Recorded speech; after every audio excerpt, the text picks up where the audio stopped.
খুলে আবার দাদা হাতটা না আমার তোলো একটু তোমাকে অনেক সময় পাবে এখন দাঁড়াও দাঁড়ান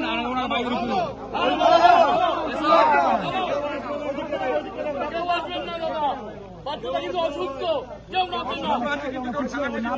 ওনার পায়ে প্রবলেম আছে ওনার পায়ে প্রবলেম আছে কিন্তু আপনারা একটু পিছনে যান ওনার পায়ে প্রবলেম আছে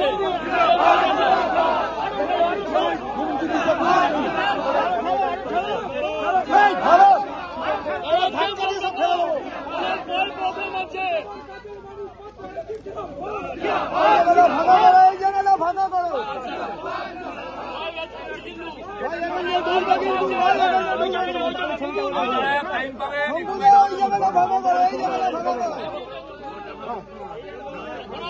দরজাটা বন্ধ করে দিন দরজাটা বন্ধ করে দিন দরজাটা বন্ধ করে দিন দরজাটা বন্ধ করে দিন